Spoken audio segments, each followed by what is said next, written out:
My name is Andrew Nuss, and this is the Ansville Gatehouse, Chapter 3, Hiding Places.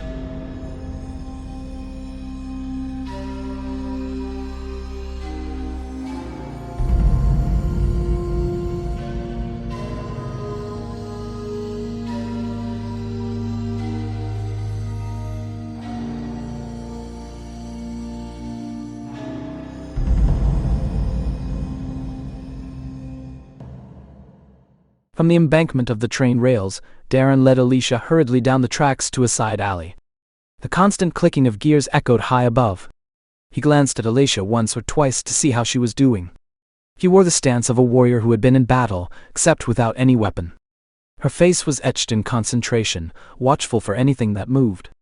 Stealth radiated from her as though this was her first instinct. Her eyes, though, they caught his attention.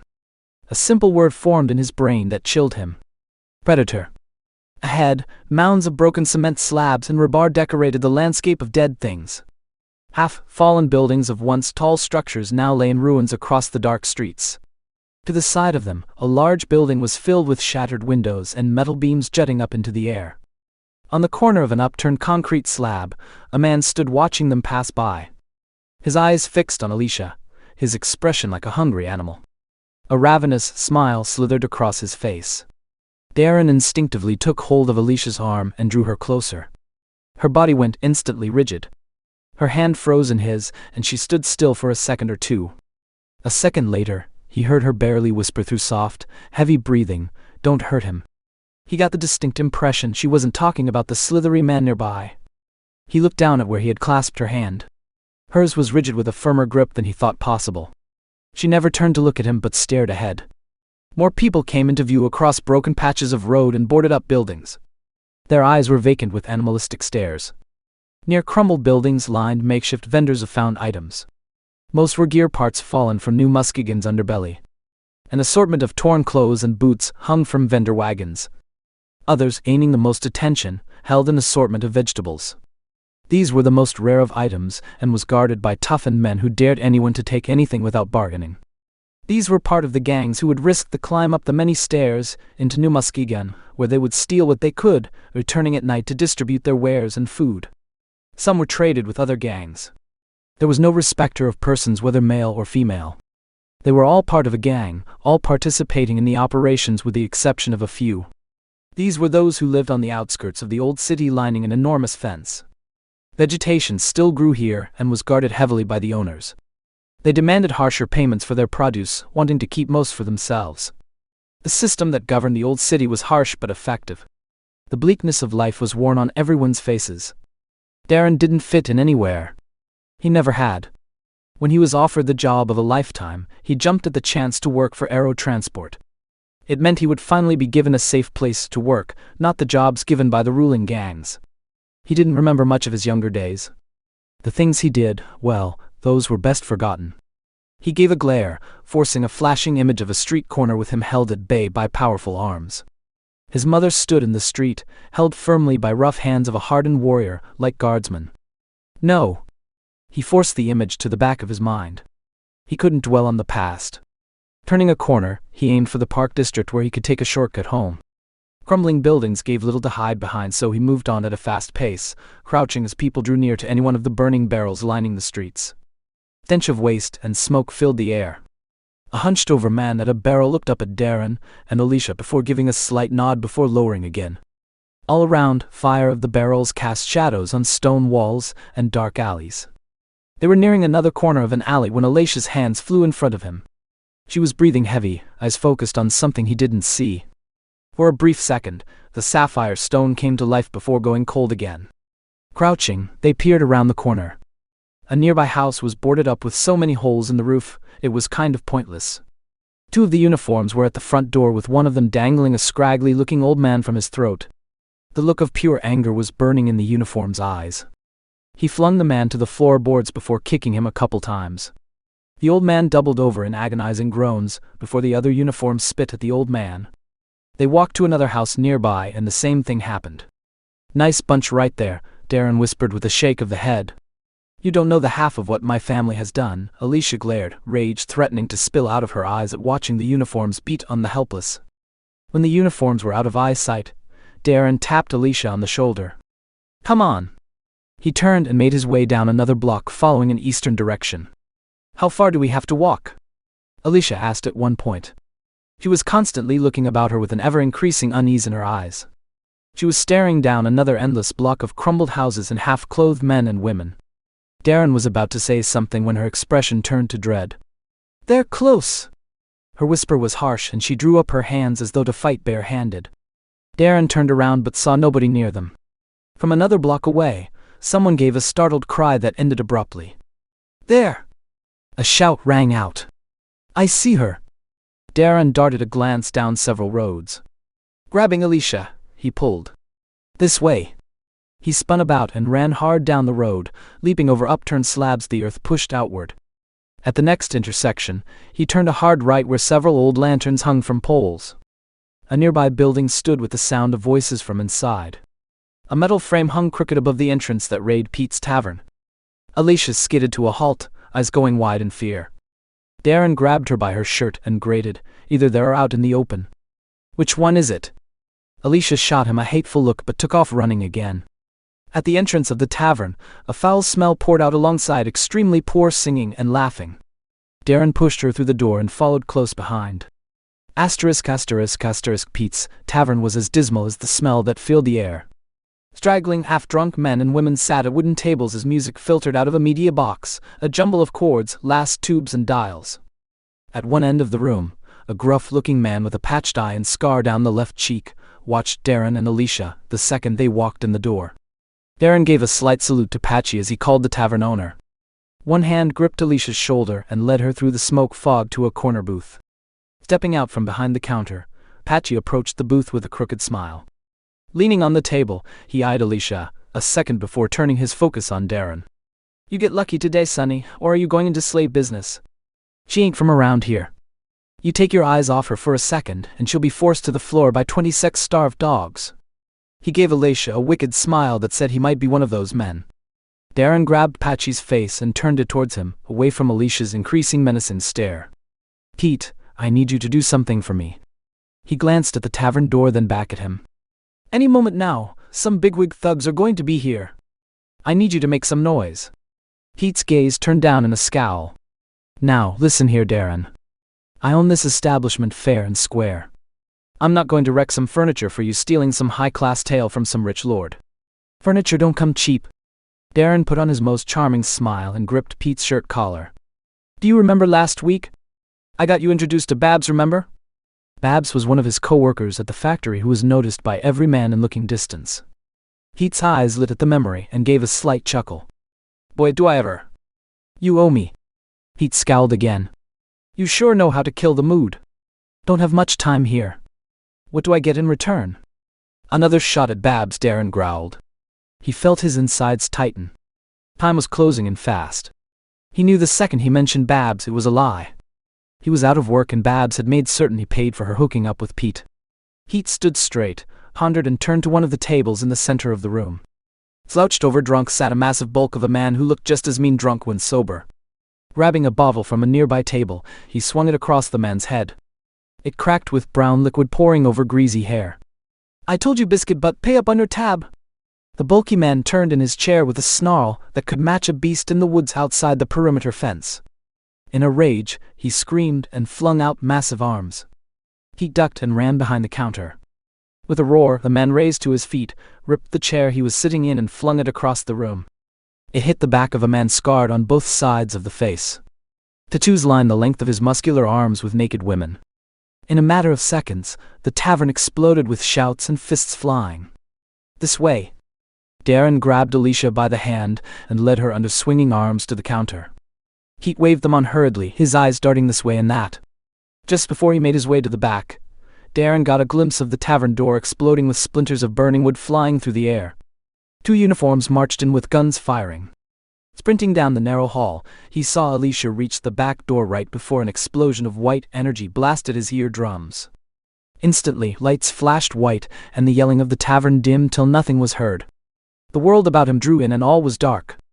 Opening his eyes, he gave a startled gasp.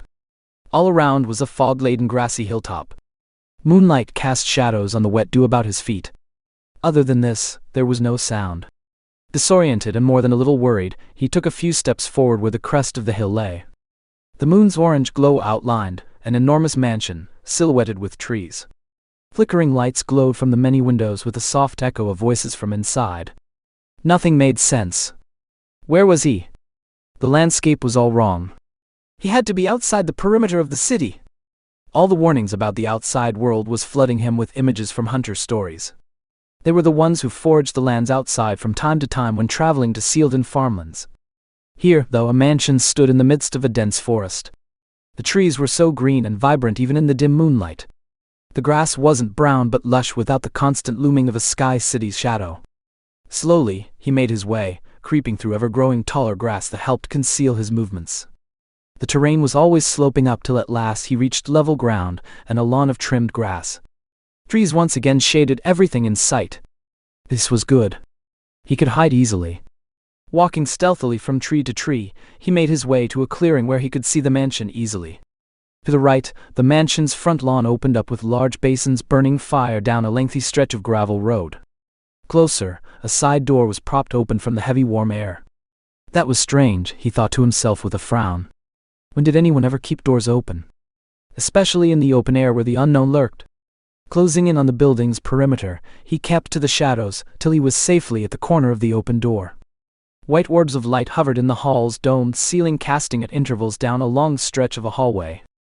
Walls were decorated with murals depicting battles, but the landscape, the soldiers themselves, they didn't look recognizable at all. It was as if the painter decided to combine a mix of magical fantasy to an old-world system of machines. The warriors, for that's all he could fathom, were decked out in strange metal armor that glowed with lights, holding also glowing artifacts in hand, fighting enormous terrifying beasts. The whole thing was surreal, like something in a dream. The hallway split at the far end where ahead, another door was open. From inside, a long circular table held a large map. Around the table were men and women dressed in the same fashion as the paintings on the wall. They were hunched over the map, all talking in excited voices. But the words heard were muddled. Closer to the open door, a man and woman held hands. Something caught in his throat, a sensation of familiarity flooded in. On the backs of their outfitted gear, they wore a house crest shaped in likeness to large curled claws of something immense. A strange wheel pattern followed inside with the symbol of the church's Trinity symbol behind an ornate cross. Suddenly, footsteps were heard down a secondary hall and the man and woman turned. The second the man and woman turned, his heart skipped and everything inside screamed this was real. But, how? In the pained whisper, he let out, mummed, but they were dead. They were murdered in the streets of old Muskegon as cowards. They left him here. He had watched the horrifying scene play out when he was 12. Their God let them die in front of him as he watched and listened to the cruel laughter of his captors. He remembered distinctly the severing of the heads. His captor forced his eyes open as he screamed and died inside that day. The coldness inside his captor's eyes were steel. Now renounce this God of yours, this pathetic religion of yours, or die like your parents. There was nothing in him left to fight. He watched in horror the blood pool around parents' dead bodies. He remembered all the stories told in secret from their hidden books. Where was God now? Was this the type of God he wanted to believe in? Someone who let his faithful followers die agonizing deaths. Who won that day? In that moment, his life drained of meaning and purpose. He was a corpse of a boy to wander the dredges of old Muskegon. The footsteps turned into a young man running down the hall. He stopped short of the map room, catching his breath before saying, "My pardon, but I've come from Holdsworth to deliver a message." Several of those gathered whispered expressions of shock. Somebody distinctly said, "That's near the Midlands on Exodus." The boy stepped into the room and from a pocket, withdrew a scrolled-up piece of paper. He laid it on the table and flattened it out. "I come from Lord Gerard's of the Eastern Province. He sends word of an emerging flank that has breached one of the crossroads near the Midlands. He believes we are being invaded on the home front." He stabbed a part of the map with a finger. "Also, sentries from this world have picked up movement in Old Detroit. Hellhounds on the abandoned highways, dark phantoms on Lake Michigan. They are moving in strategic places heading northbound, here." The man who resembled father straightened his cloak, looked at the woman beside him with a thin smile. At her nod, he turned to the assembled men and women. "It seems our time of rest is at an end. We've known about this for a few years. Invasion was imminent. We all know our jobs and what's at stake here. The outer worlds have been breeded by dark sorcery and the help of the other side. We've stood as guardians and servants under the banner of Sherwin. Whether the rumors are true or false in the homeland, we still have a job to do. Our sworn oath is to defend against the night. And that is what we will do. A shout rang out from around the table as one. Seth, James Francis. You're with us. He turned to another man. George, get a message to General Riggs. Tell him to open channels from Delta Base and send long-range messages to all the House Lords. Invasion is upon us. All hands are needed. Our houses will unite. We have sworn an oath to Dragonblood. We will defend our lands against the evil brought on us. Saying this, he reached down and gripped a glowing blue wrap of chain at his side. We are sworn to the House of Dragonblood, defenders against the night breed. He stood a little taller then, and with Mother beside him, her own hands touching a sword with a glowing hilt, they marched down the hall towards him. Asterisk, asterisk, asterisk, lights flashed, and he was back in the tavern. Daren yelled and ducked low, blooding his ears from the intense shockwave of sound. Alicia darted to the side as the door in front of her burst into 1,000 pieces. Instinctively, she leaped backwards and to the side with a knife appearing in her hand. She swung so fast, it was a blur of movement. A man Daren had missed was recharging the gun he had just fired and aimed at his head. Blood spattered the floor as he gave a scream. Alicia's knife plunged hard into the side of his neck, her foot kicking him to the ground. With her own scream, she plunged her knife down and across, severing the spine. The man went limp with blood pooling around him. She looked up with blood on her face. Her eyes were otherworldly, born from years of war. He had seen that look a few times by men who had lived through the wars the High Lords recruited them into when needed. They were never the same, not that it mattered. They were broken before serving anyway. He had a suspicion it was a way for the Sky people to rid themselves of the lower class down here. Turning, Alicia leaped through the door and he followed, jumping over the dead body. They raced hard down several more blocks of houses and buildings with holes for windows. Alicia only slowed when she realized she was quickly losing her way. She glanced back and Daren motioned for her to follow. He ran hard down a side street. His mind was reeling back and forth, trying to make sense of what had just happened. Had he dreamed all this? While escaping the tavern? He couldn't make sense of anything. It was so real, though. It was like he was there. But where was there? The shadow of two city islands crossing in the sky darkened the way ahead considerably.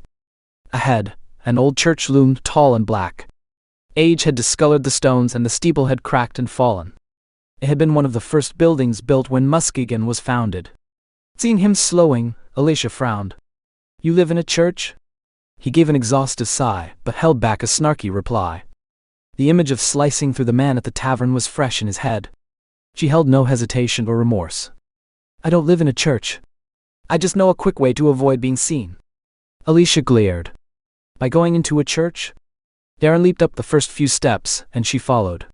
He was about to open the door when he noticed Alicia freeze. Puzzled, he stepped back and looked at her. What's wrong? He looked to where her eyes were locked on a painted eye above the doorway. In a haunting whisper, she said, It's not safe here. All traces of anger was gone. He looked from the drawing to Alicia, confused.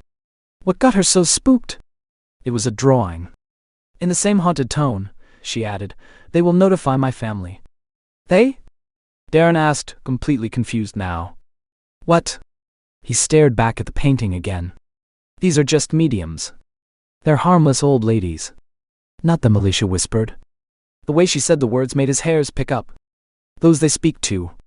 Since the time Sinvan had remade the world, Christianity, the leading religion of the world, slowly faded into the background. In its place, the old religions rekindled with the old gods becoming a prominent force in everyday life.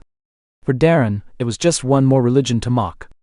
But sometimes, deep down, he could never shake the feeling that at times, much like now, eyes were on him, and they weren't human. Looking from Alicia to the drawing above the church doors, an uneasy feeling crept into him, burrowing deep. He couldn't shake it. Narrowing his eyes, he asked, Who exactly are you? Alicia turned away with a flash of shame washing across her face. Angrily, she said, I told you what you need to know. Pulling the overcoat she wore tightly about her, she turned to leave. Daren grated his teeth, feeling the coldness in Alicia's character bite. But another feeling, something that never quite left him despite his turning away, gnawed at him. It was this sensation of knowing. There was something about Alicia that tied him much closer to his past, the spirit realm of things. And that disturbed him deeply. She obviously believed fully in the gods and was scarred deeply. What then did that say about him? She was rounding the corner of the building that led downtown. Grabbing her wrist, he pulled her around. He yanked hard, dislodging him from herself, and began marching stubbornly on. "There's another way," he hissed in her ear. He wanted to shout at her stubborn, stupid pride. It was going to get them both killed. She took several more steps before stopping altogether. She half turned in his direction, and he saw the beginning of tears breaking through a cold exterior. Whatever memory the painted eye dragged up, it was powerful. Letting his emotions cool, he said more gently, "Take the street to the right. See the statue over there?"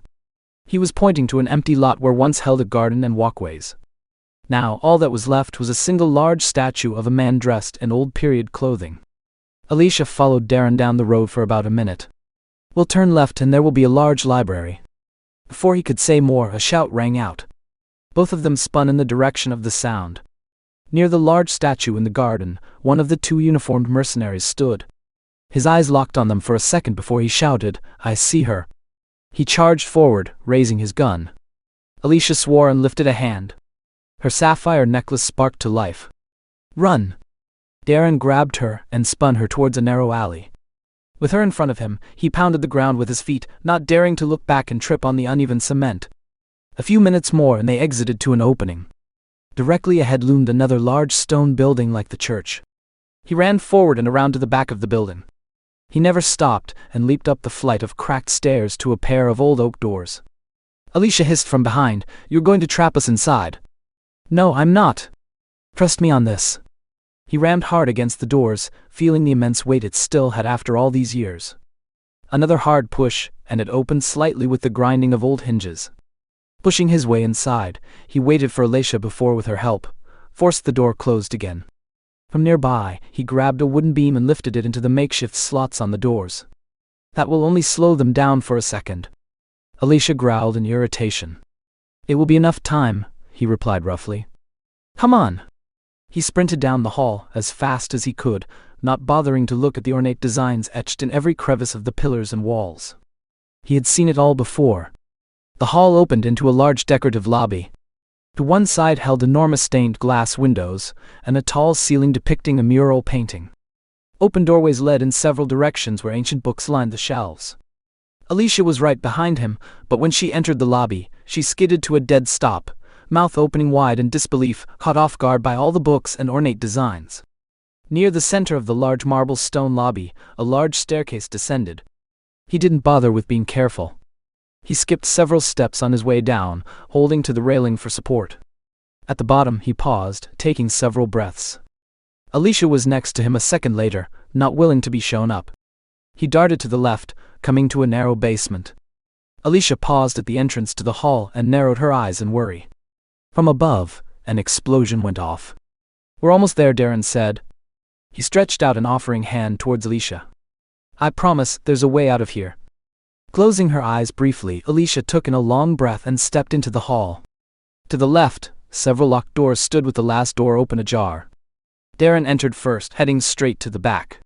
When Alicia entered the room, she immediately noted the cramped space. Tables were filled with ancient catalog cards and Rolodex. Two high-backed chairs sat facing each other to one end with shelves lining the walls. With only a single beam of light coming from a thin slit window near the ceiling, she barely made out Daren kneeling next to a hearth. She glared profusely and marched to where he knelt. "You let us know where," she hissed with anger flaring up. "It's a small cramped room with no exit." Daren glared in turn. He had no time to debate the issue. "How about you just wait to make your judgment?" In front of him was an old fireplace that wasn't much to look at. Reaching in, he grabbed hold of the iron rack and with a little effort, pushed it aside. "Get in." "What?" Alicia replied in shock. "There's a small opening at the far back. It's unnoticeable because it was made that way. Now, just get in and hurry." Somewhere behind, the sounds of muffled voices were heard. "Now." Alicia stepped forward and knelt. In front of her, she could feel a cold draft coming from the back of the hearth. Looking back once, she shuffled into the ash, running to fit into the narrow opening. Daren gave a cursory glance around him to make sure no evidence was left behind and made his way into the tunnel himself. The space was tight, but he was able to turn. Grabbing the rack, he slid it back into place before scooting himself around again. Alicia's feet shuffled as she crawled on hands and knees through the blackness. In a whisper, she asked, "Where does this lead to?" "I've been down here a few times." "Just keep going. It leads into some mining tunnels." For the next 10 minutes, they crawled through the blackness at a steep slope. From time to time, they would pause and listen, but nothing was heard. After another few minutes, the tunnel expanded. The air was fresher here with a cold breeze. The tunnel opened to where they were able to stand. "Hold up," Daren called out. He reached out towards the wall and felt. On a carved-out shelf lay 2 smooth stones. Taking them in hand, he struck them together. A spark flashed before igniting something beneath it. Fire shot out of the wall as it expanded with rapid speed. In seconds, a large cavernous chamber lit up. The fire itself was contained in a metal basin that ran the length of the wall. The oil burned hot with a wheel next to Daren to adjust the amount of oil. Stepping into the large chamber, Alicia turned around in confusion. "Where are we?" She looked up to realize they were a lot further underground than she had thought. The ceiling was at least 20 feet high. All around her were markings of a mine. Where she stood was a chamber connecting 2 tunnels. One had a very old wooden sign with the word "Danger" written on it. 2 old tables and chairs dotted the dirt floor with barrels lining walls with carved-out nooks. In the nooks, broken pots and various containers were stacked. Hitchcock leaned against one of the chamber corners. "Years ago, my parents took me here," Daren said softly. He looked down one of the dark tunnel openings and just stared.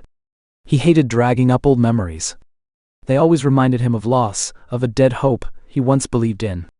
That was all gone. He lived in the present where nothing but darkness thrived. With a cold glare, he said, "Everything's in the past. Everything's dead, and all that remains is darkness." He turned to see Alicia watching him. There was a moment when he swore he saw empathy in her expression, but that was probably the trickery of light. "I was very young and naive at the time. We had been with a group of other people who hid in these tunnels." "Why?" Alicia asked. She didn't sound annoyed as she usually did. She probably detected his mood shift or detachment that always came with being in this place. He had hid a few times before when running from a gang or city patrol. He'd never stay long or risk letting himself go crazy and lose his head. "We were hunted," he shrugged. He picked up a small stone nearby and threw it into one of the tunnels. He realized how uncomfortable the silence was becoming and went on. "Anyway, they took me here several times to escape. The tunnels aren't very long but served its purpose when it was used. Over 100 years, people used this as a hideout from the rest of the world." Unbidden images flashed in his brain. The dream he had just had, the crest on his father's overcoat. The cross. What was his mind trying to tell him? Or was he finally going mad? He turned and motioned for Alicia to follow. Entering the tunnel without the sign, he turned to the side where another wheel was fixed to the wall. Turning it, he watched as a metal plate lifted to allow the flow of oil to pour into another set of basins down the hall. Lighting the oil basin, he turned and pointed to a chamber to one side. Inside, a slab of dirt was carved out of the wall with a worn mattress. On the other side of the room was another slab made into a table with 2 cubby holes nearby. An oil lantern was set in the middle of the table. "Sorry for not having much else. I never come down here," he shrugged. "It's fine." Alicia walked towards the mattress. She took several deep sighs before laying down, staring at the sandstone ceiling. "There's blankets nearby. I'll get some for you." In a tired voice, she said, "I haven't relaxed in over 2 years." She turned to look at him. It's hard to recognize a friendly gesture anymore. Pursing her lips, she said, thank you for doing this for me." Daren huffed. "It's what I do, I guess." "Rescue people?" Alicia tried on a smile, but it didn't quite reach her mouth. "I help people." Daren shrugged. "If I see someone who needs something, I help them out. It's the right thing to do." Alicia shook her head slightly. "You're an odd man, Daren. Nobody helps anyone without expecting."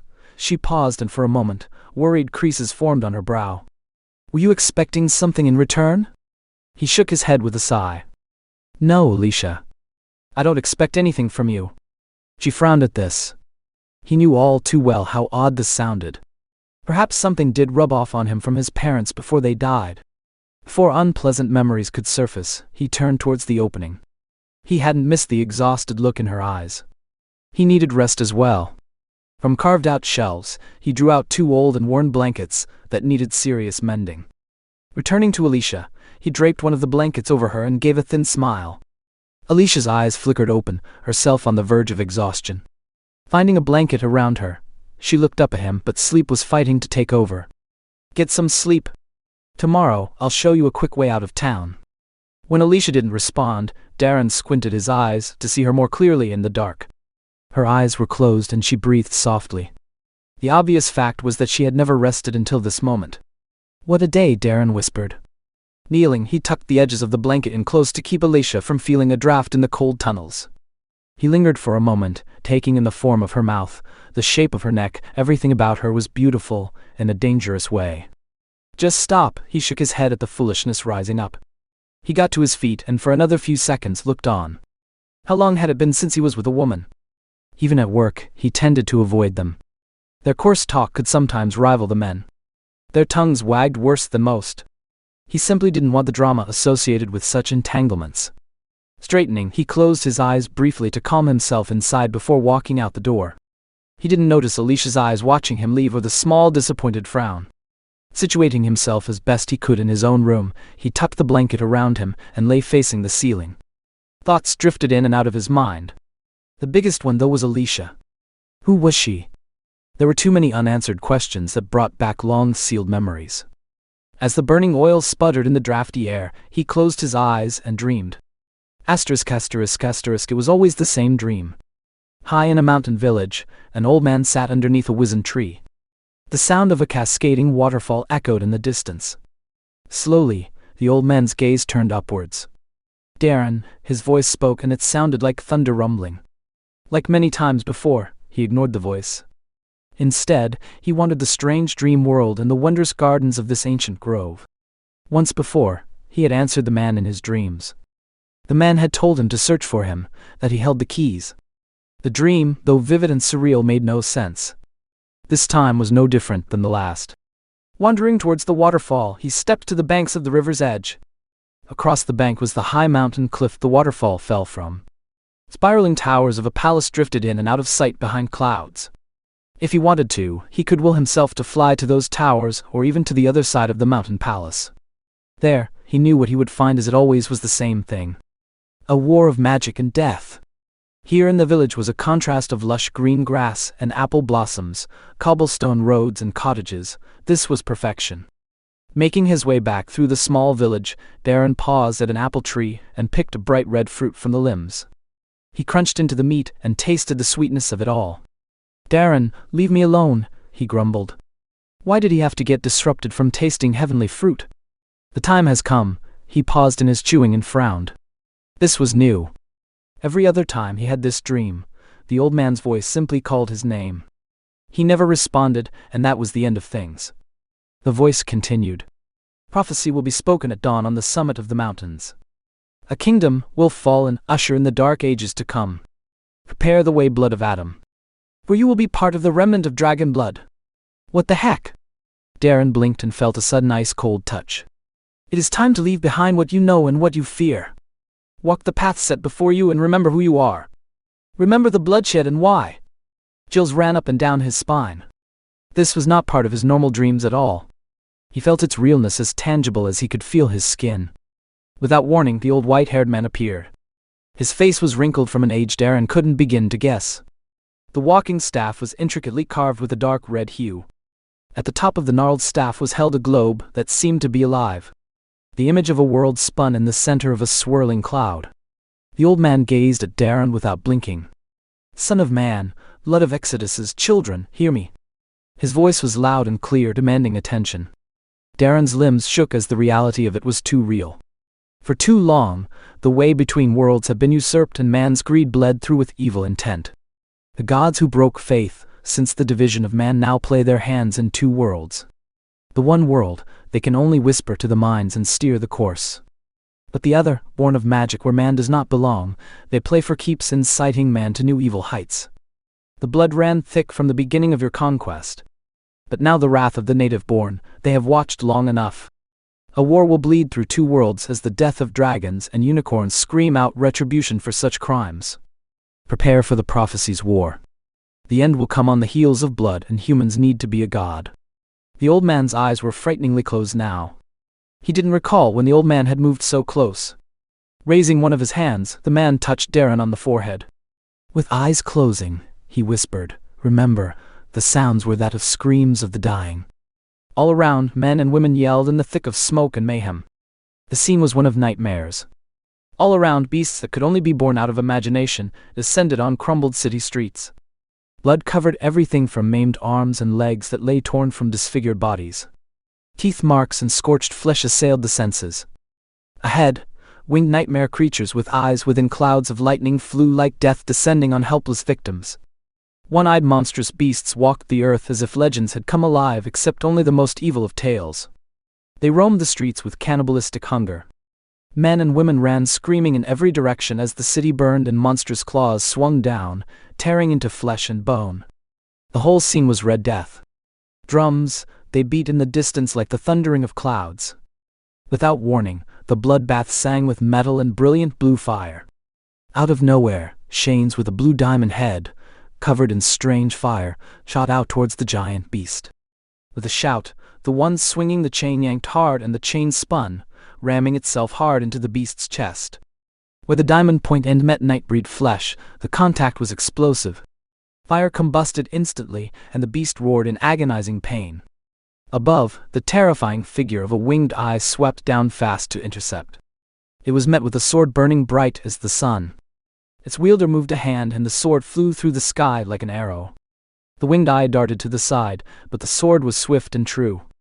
Directed by a woman's hand below, it swung to the side and pierced the winged creature with fire. The eye gave off an inhuman screech of pain before exploding in orange flames. The blue-flamed whip smashed into the chest of the beast just then, and in a roar that shook the trees all around, it fell to its knees in rage as fire burned from the inside out, in a brilliant ball of flame. From the clouds, a strange orange glow pulsed in and out for several minutes. The clouds themselves began to swirl clockwise, but not like forming a tornado. Instead, it was a slow spiral turn. The glowing orange pulsed brighter still before, in a single deafening roar, massive claws broke through, followed by an enormous scaled beast with wings. And on its back, a figure that did not seem physical but in parts immaterial, ghostly even. It rode with a cloaked hood. Roars of demon-sounding screeches rent the atmosphere as the world of man turned to madness at the sight. And in the center of the bloodbath, Daren watched in horror and dumbfounded disbelief, his mother and father, outlined in blue fire, the cross at the center of their crests burning white. The scene flashed, and nothing at all resembled anything remotely familiar.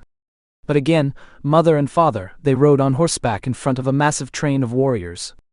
All about, a strange surreal city of light and otherworldly creatures assembled as winged beasts and disfigured wolfhounds howled. Unnatural men of grotesque features wielded eerie green blades, their eyes vacant except the green hue of glowing pupils in blackness. Cyclops and enormous dogmen tore through the streets. Creature after creature of legendary monsters appeared. The name, cryptids, came to mind. They were half-breeds of unnatural and unholy unions, bred for the single purpose of destruction. The vision slowly faded from view and Daren was left shaking, his world spinning out of control in every which direction. The old man before him slumped on his staff before walking a few feet away.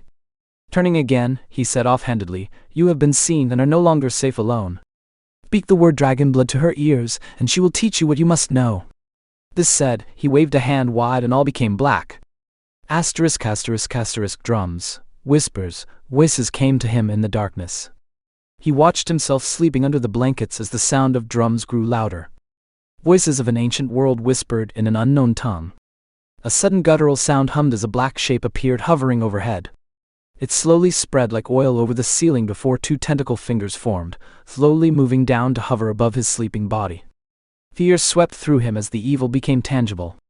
The air quickly turned hot as the ability to breathe was lost the closer the black tentacles came near. In a terrifying understanding, Daren half awoke. In confusion, something inside snapped and he screamed.